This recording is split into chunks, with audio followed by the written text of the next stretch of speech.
तुम्ही कधी विचार केलाय का, आपण मंदिरात का जातो? म्हणजे नक्कीच ही एक सुंदर आणि शांत अशी एक आध्यात्मिक सुरुवात आहे.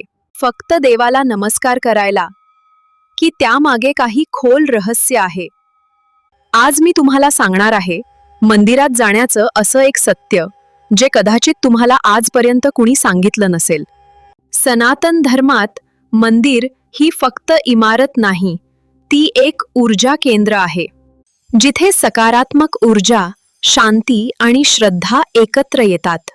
जेव्हा आपण मंदिरात प्रवेश करतो, आपलं मन हळूहळू शांत होतं आणि आपण ईश्वराच्या चरणी लीन होऊन निखळ आनंदाचा अनुभव घेऊ लागतो. मंदिरात जाताना आपण हात जोडतो, हे फक्त एक जेस्चर नाही, हा आपल्या अहंकाराचा त्याग असतो. जेव्हा आपण देवासमोर डोकं ठेवतो तेव्हा आपलं देवासोबत एक कनेक्शन तयार होतं, ज्यामुळे आपल्या जीवनात शांती आणि दिशा मिळते. तुम्हाला माहीत आहे का, मंदिरात घंटा का वाजवतात? घंटेचा आवाज आपल्या मेंदूला शांत करतो आणि नकारात्मक विचार दूर करतो. धूप, अगरबत्ती आणि मंत्र हे सगळं वातावरण पवित्र आणि सकारात्मक बनवतं. एक व्यक्ती खूप स्ट्रेस्ड होती आणि जीवनात काहीच नीट चालत नव्हतं.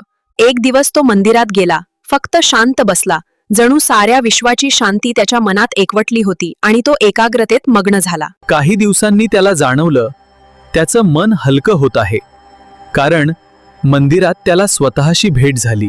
मंदिरात जाणं म्हणजे देवाला काही मागणं नाही, तर स्वतःला समजून घेणं आहे, जेणेकरून आपण आपल्या आयुष्याला अधिक चांगल्या प्रकारे घडवू शकतो.